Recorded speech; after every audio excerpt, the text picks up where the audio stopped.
नमस्कार दोस्तों, मैं हूं दीपक कुमार रथ और उदय इंडिया डिजिटल में आप सबका बहुत बहुत स्वागत है। और आज इंडिया थिंग्स में मैं आपको बताने जा रहा हूं, आप सबको मालूम है कि 18th लोकसभा शुरू हो गया है, पार्लियामेंट चल रहा है और लोकसभा चुनाव खत्म हो चुकी है और सरकार फिर से चलना सुचारू रूप से चालू हो गया है। मित्रों, मोदी सरकार दुनिया भर की तमाम साजिशों के बावजूद सत्ता में है और पब्लिक वेलफेयर जो लोगों की लोग के लिए अच्छा है, समाज के लिए अच्छा है, मोदी सरकार फिर से उसी रास्ते में अपना काम चालू कर दिया है।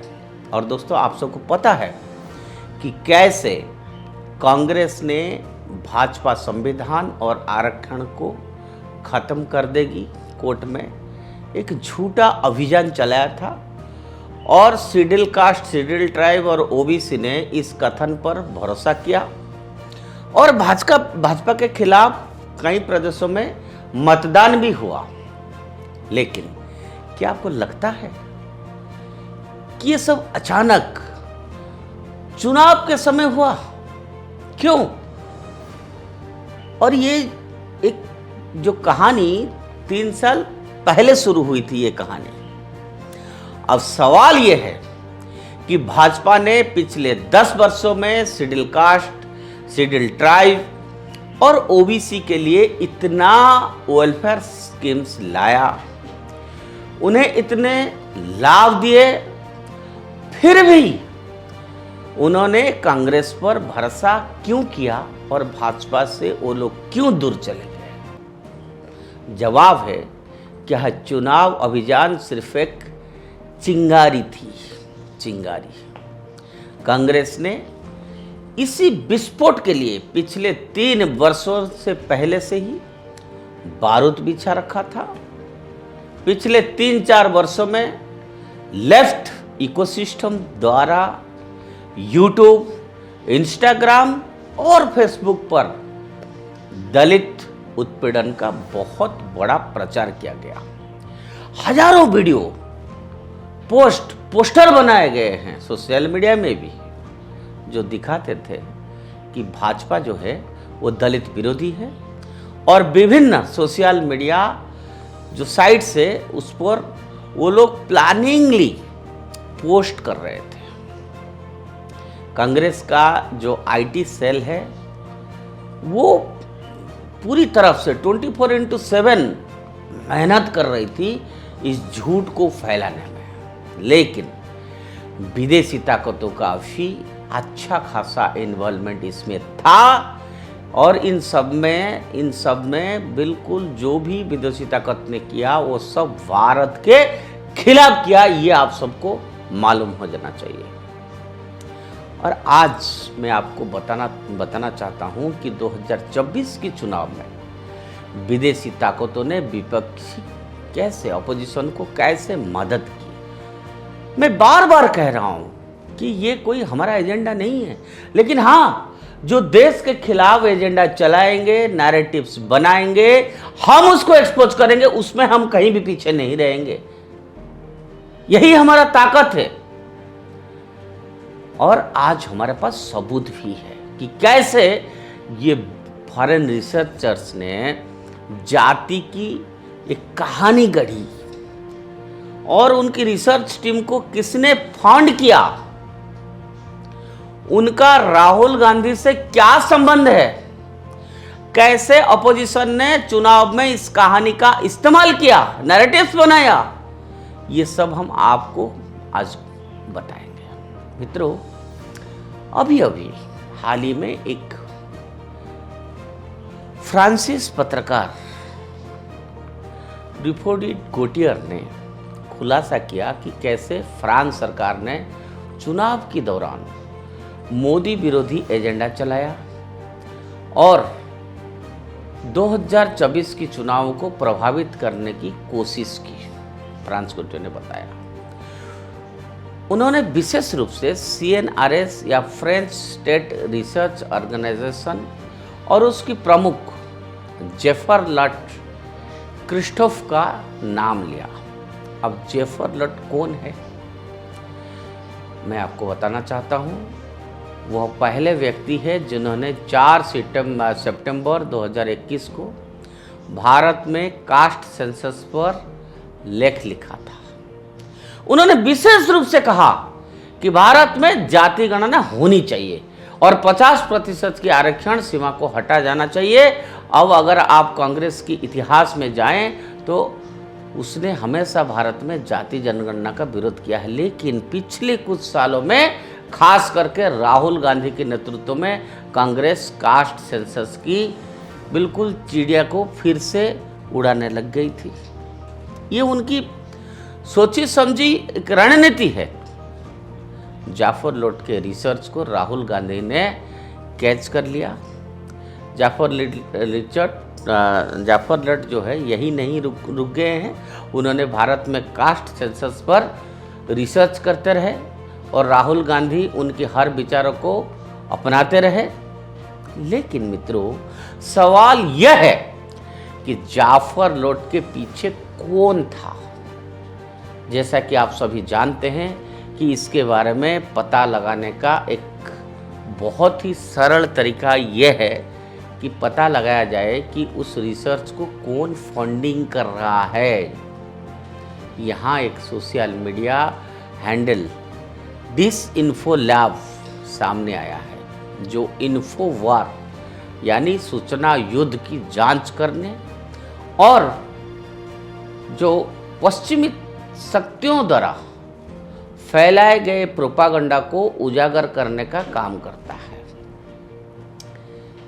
इसने पाया कि जाफर लॉट क्रिस्पोर्ट को अमेरिका स्थित एक एनजीओ हेनरी लुस फाउंडेशन और HLF द्वारा भारी मात्रा में फंड दिया गया था। हेनरी लुस टाइम्स मैगजीन के संस्थापक और CIA के ऑपरेशन का हिस्सा थे। उनका जो प्रोजेक्ट होता है, और अमेरिका के राष्ट्रपति जॉन F कैनेडी द्वारा पत्रकारों के संचार पर जासूसी करके सरकारी लीक के स्रोतों की पहचान करने के लिए शुरू किया गया एक वायर टैपिंग ऑपरेशन था। HLF में आगे की जांच से यह पूरी तरह से स्थापित हुआ है कि इसका डीप स्टेट CIA और सोरोस के साथ संबंध है, और HLF के अध्यक्ष अमेरिकी सरकार के होमलैंड सिक्योरिटी के पूर्व कर्मचारी और काउंसिल ऑफ फॉरेन रिलेशंस के सदस्य है, जो US डीप स्टेट सदस्यों का गुप्त समूह है। हर सदस्य या तो सोरोस की संस्था ओपन सोसाइटी या काउंसिल ऑफ फॉरेन रिलेशंस का हिस्सा है।